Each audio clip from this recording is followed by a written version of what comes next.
nice and relaxed, and mellow. Do something nice and pretty, or. You know what the fuck you are? You in the jungle, baby! Wake up! Time to die!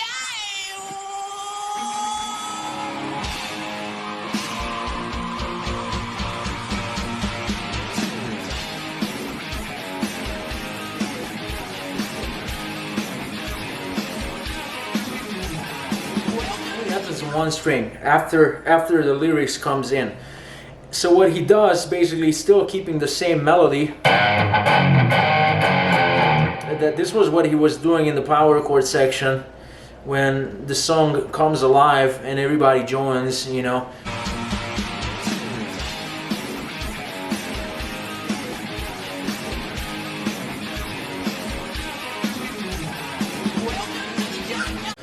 But when the focus shifts on the vocals, he does this brilliant thing and he switches to the one-noters, and all he does is like instead of changing the melody, he changing the approaches with the right hand.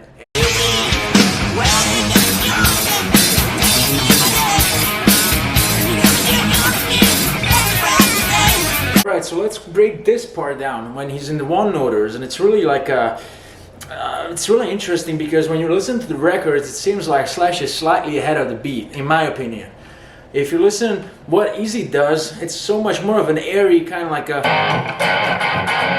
and I think it's behind the beat, or somehow it's like, it's very interesting how the two guitars complement the musical scenario alongside with the bass and the drums, and it shapes this enormous and grand and what we call appetite for destruction, and it's just ultimately the holy grail of rock and roll, and it's perfection as it is. But anyways, let's go back to the Slash part. So what he does here,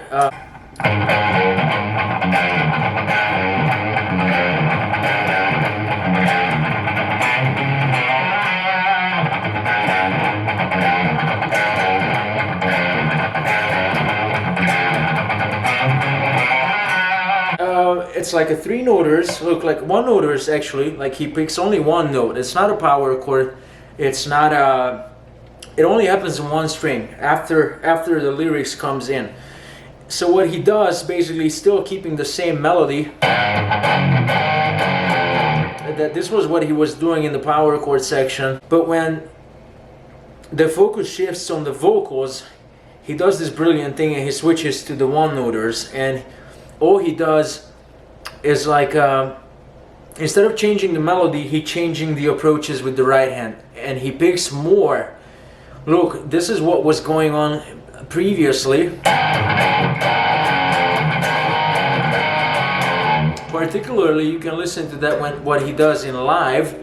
It's more so like this kind of like a nasty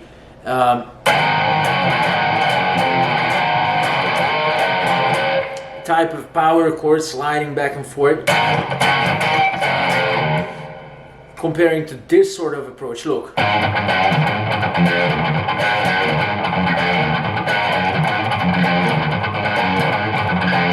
So let's slow that down. So this is what happens in this section.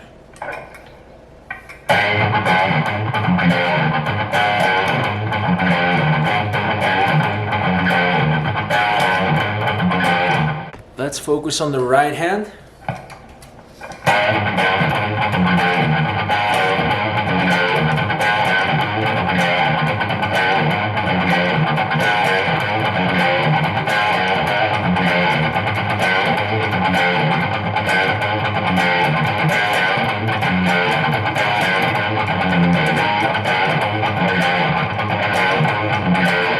And for this part, I think it feels right, it feels good if you shift your wrist, if you rotate your wrist slightly a little bit down towards your pinky, because in my opinion that softens the sounds a little bit. You can also be faster this way. You don't have to do a lot, you just a little bit. And this will make it easier for you to reach the notes faster, still providing slightly different note that I think it really fits the circumstances here. Let's take a look at this riff one more time.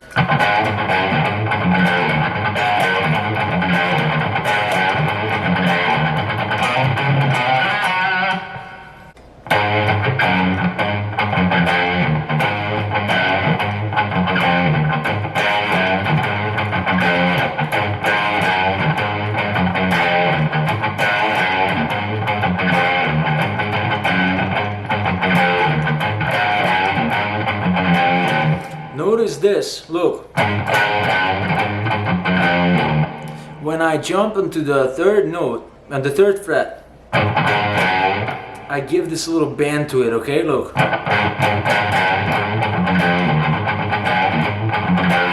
Because you're still pulling back towards your bass note, to your A.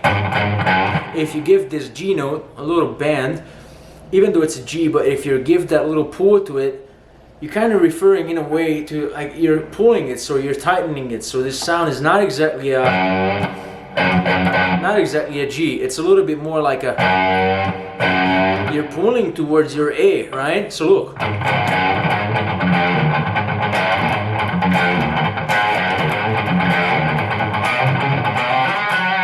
And this little figure here, let's break this one down. 1, 2, 3, 4. Really cool slashy sort of thing, look. And you're barring your 5th fret on with your ring finger. And then you're just going back to your 3rd and 4th, repeating the same lick that you were doing previously, okay? So look.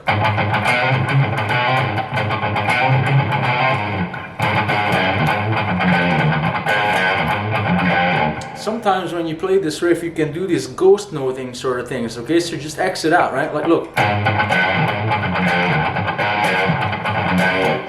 Sometimes, like not always, like just use it with the feel, you know. But ultimately, to lay out the skeletal framework for this little riff, you're doing 5, 3,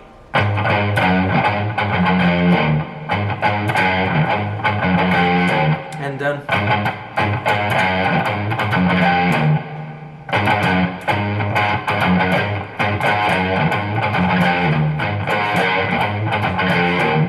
the 3rd to the 2nd, and then even the open E.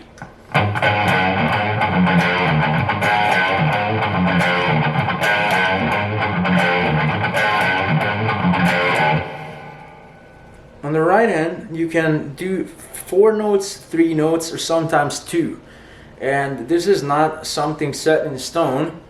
Just experiment with how many times are you picking, because this will also get you a completely different feel depending on how you execute each of these riffs. Let me give you an example on that.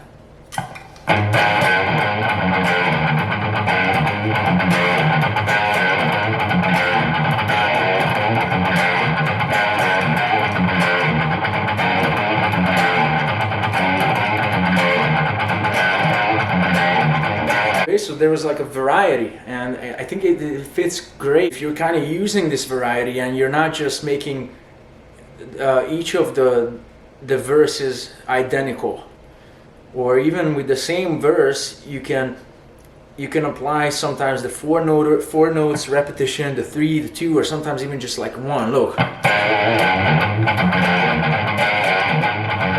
The beauty of the style really is that you have to listen to your intuitions and what sounds good, what fits the atmosphere, and don't feel intimidated to improvise, to change certain sections if you feel that this will serve the purpose and it will fit the musical environment. This is really important. At any given time, if you feel like you're having an intuition, usually those are good things and you should listen to them.